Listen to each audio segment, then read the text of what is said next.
Hello students. बच्चों, मैं इससे पहली वाली वीडियो में आपको शब्दालंकार पढ़ा चुकी हूँ। उसके बाद अर्थालंकार में भी आपको 3 अलंकार पढ़ा चुकी हूँ, जिसमें उपमा, रूपक और उत्प्रेक्षा। इनकी रीडिंग रह गई थी, वो आप देख लीजिए। फिर थोड़ा सा एक्सप्लेन फिर कर दूंगी, ध्यान से देखिए। सबसे पहले उपमा अलंकार पढ़ाते हैं बच्चों। तो देखिए, उपमा अलंकार, दो वस्तुओं में समान धर्म की प्रवृत्ति को स्पष्ट करने को उपमा कहते हैं। उपमा का अर्थ होता है तुलना अथवा समानता। उपमा के लिए उपमेय, उपमान, समानतावाचक शब्द तथा समान धर्म की जरूरत होती है। उपमेय वह शब्द होते हैं जिनकी उपमा दी जाती है। उपमान वे शब्द होते हैं जिनके द्वारा उपमा यानी तुलना की जाती है।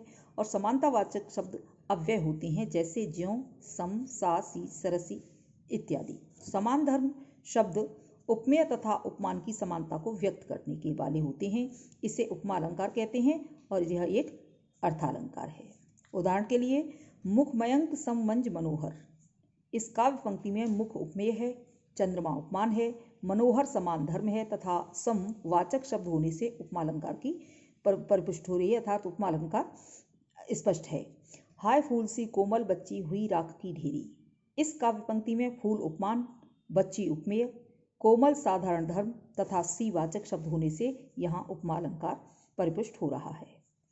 दूसरा उदाहरण है अगला ही, मखमल के झूले पड़े हाथी सा टीला। अब इसमें भी देखो, ये सा समानतावाची शब्द आया है। तो सा क्या है? यहाँ समानतावाची शब्द है, ये अव्यय है। इसके अनुसार भी यहाँ उपमा अलंकार है। इस काव्य पंक्ति में टीला उपमेय, हाथी उपमान, सा वाचक शब्द तथा साधारण धर्म इसमें नहीं है, अर्थात साधारण धर्म का लोप हो रहा है। आगे चलते हैं बच्चों, रूपक अलंकार। और भी बहुत से ये उदाहरण दिए गए हैं, कोई बात नहीं, उदाहरण आप कहीं से भी पढ़ सकती हैं। अब आते हैं रूपक अलंकार पर। रूपक अलंकार, रूपक शब्द का अर्थ होता है एकता। ध्यान से देख लीजिए, रूपक शब्द का अर्थ होता है एकता। वस्तुओं के बीच अभेद को स्पष्ट करना रूपक अलंकार का मुख्य गुण है। यह एक अर्थालंकार है जिसमें पूर्ण साम्य होने के कारण प्रस्तुत में अप्रस्तुत का आरोप कर अभेद की स्थिति को स्पष्ट किया जा रहा है। इस प्रकार जहां उपमेय और उपमान की अत्यधिक समानता को प्रकट करने के लिए उपमेय में उपमान का आरोप होता है, वहां रूपक अलंकार उपस्थित होता है। अब रूपक के उदाहरण देख लीजिए। चरण कमल बंधो हरिराई। यहाँ श्री राम के चरणों को, भगवान के चरणों को कमल की संज्ञा दी है, कमल के समान माना गया है, इसलिए यहाँ रूपक अलंकार है। यानी चरण और कमल को समान बताया गया है, इसलिए यहाँ रूपक अलंकार है। इस काव्य पंक्ति में उपमेय चरण पर उपमान का कमल का आरोप कर दिया गया है। दोनों में अभिन्नता है, पर दोनों साथ साथ हैं। इस अभिन्नता के कारण ही यहाँ रूपक अलंकार है। अगला उदाहरण है, उदित उदयगिर मंच पर रघुबर बाल पतंग, विकसे संत सरोज सब हर्षे लोचन भृंग। अर्थात इस काव्य पंक्ति में उपमेय राम है तथा उपमान सूर्य है। इसी प्रकार अन्य शब्द क्रमों का क्रम इस प्रकार जैसे इसमें बताया गया है। मंच क्या है? मंच उपमेय है, संत उपमेय है और भृंग उपमेय है। उपमान में गिरी उपमान है, सरोज उपमान है और लोचन भी, भगवान राम के जो नेत्र हैं, लोचन हैं, वो भी उपमान है। इस प्रकार यहाँ रूपक अलंकार की पुष्टि हो रही है।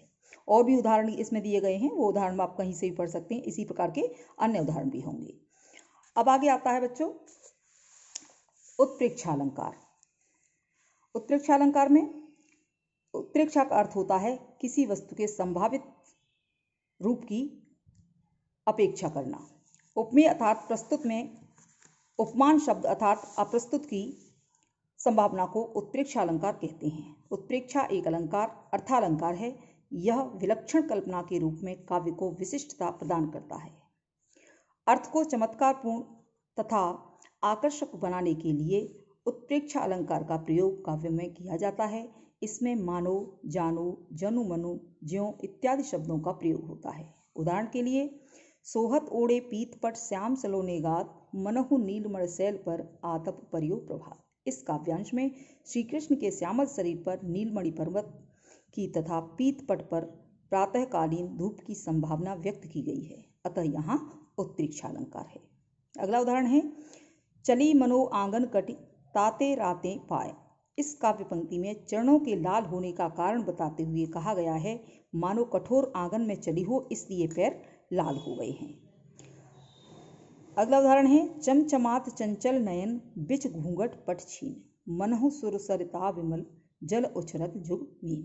इस काव्यांश में झीने घूंघट में सुर सरता के निर्मल जल की और चंचल नयनों में दो उछलती हुई मछलियों की संभावना होने के कारण उत्प्रेक्षा अलंकार है। ओके, आगे भी और उदाहरण हैं, इन्हें भी आप पढ़ सकते हैं, रीड कर लीजिए। अब बच्चों अगला, अब ये यहाँ थोड़ा सा में ये डिफरेंस है, थोड़ा सा अंतर दिया गया है। कौन कौन से अलंकार में क्या क्या अंतर आता है ये देख लीजिए, इसे पढ़ लीजिए। उपमा एवं उत्प्रेक्षा में अंतर। उपमा अलंकार में उपमेय और उपमान में समानता निश्चयपूर्वक प्रकट की जाती है। उदाहरण के लिए मुख चंद्रमा के समान है और चरण कमल के समान है। इन वाक्यों में मुख तथा चंद्रमा की क्रमशः चरण तथा कमल के साथ समानता निश्चयपूर्वक प्रकट की गई है। इस प्रकार उपमा में समानता समान गुण धर्म के आधार पर सामने आती है और उत्प्रेक्षा अलंकार में उपमेय और उपमान में समानता की संभावना मात्र प्रकट की जाती है। उदाहरण के लिए मुख मानो चंद्रमा है, चरण मानो कमल है, यानी जन जानो मनु मानो। मुख मानो चंद्रमा है, चरण मानो कमल है। कह रहा है उपमेय और उपमान में समानता की संभावना मात्र होती है, वहां उत्प्रेक्षा अलंकार होता है। इन वाक्यों में मुख तथा चरण के क्रमशः चंद्रमा और कमल होने की संभावना है, यानी उत्प्रेक्षा अलंकार में संभावना व्यक्त की जाती है, इसलिए यहाँ उत्प्रेक्षा अलंकार है। उपमा एवं रूपक में अंतर। उपमा में उपमेय और उपमान में समानता स्थापित की जाती है, किंतु रूपक अलंकार में उपमेय तथा उपमान में अभेद स्थापित किया जाता है। उपमा अलंकार में मुख को चंद्रमा के समान माना जाता है, जबकि रूपक अलंकार में मुख को चंद्रमा कहा जाता है। ओके, अब चलते हैं अतिशयोक्ति अलंकार की ओर, इसे रीड कराई देती हूँ। जब किसी की अत्यंत प्रशंसा करते हुए कोई बात बहुत बढ़ा चढ़ाकर अथवा लोक सीमा का उल्लंघन करके कही जाए, तब वहां अतिशयोक्ति अलंकार उपस्थित होता है। यानी किसी बात को बहुत ज़्यादा बढ़ा चढ़ाकर कहा जाता है तो वहाँ अतिशयोक्ति अलंकार होता है। जैसे उदाहरण है, आगे नदियाँ पड़ी अपार, घोड़ा कैसे उतरे पार, राणा ने सोचा इस बार, तब तक चेतक था उस पार। यह राणा प्रताप का घोड़ा जो चेतक था उसके बारे में कहा गया है कि इस काव्यांश में राणा अभी सोच ही रहे थे कि उनका घोड़ा चेतक नदी के पार फिर हो गया। यहाँ रफ्तार के विषय में बहुत बढ़ा चढ़ा कर कहने से यहाँ अतिशयोक्ति अलंकार परिपुष्ट हुआ है। अगला उदाहरण है इसका, भूप सहस 10 एक ही वारा, लगे उठावन टरत न टारा।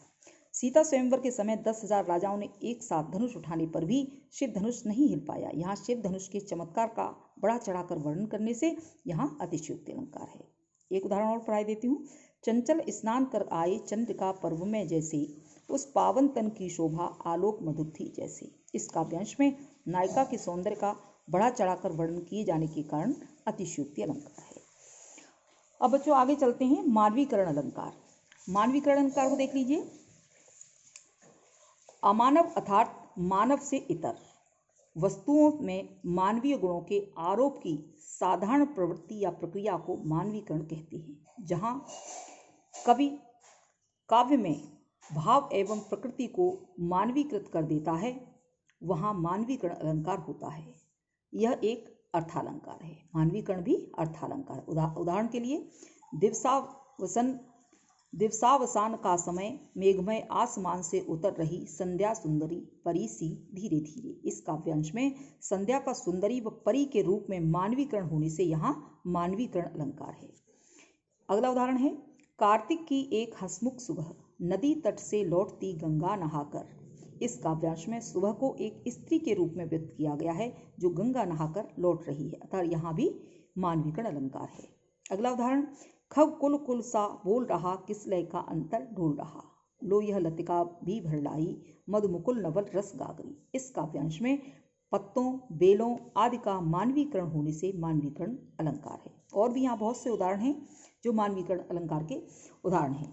बच्चों ये रीडिंग मैंने करा दी। अब आपकी ये जो अलंकार रह गए थे उसका एक्सप्लेन करती हूँ नेक्स्ट वीडियो में। आप इसे अच्छे से रीड कर लीजिए। मैंने फॉरवर्ड कर दी है, इसकी फ़ोटो कॉपी आपको फॉरवर्ड कर दी है, तो आप इसे रीड करेंगे और रीड करने के साथ साथ फिर मैं नेक्स्ट वीडियो में आपको इन अलंकारों के बारे में इन्हें एक्सप्लेन करूँगी। Okay, thank you.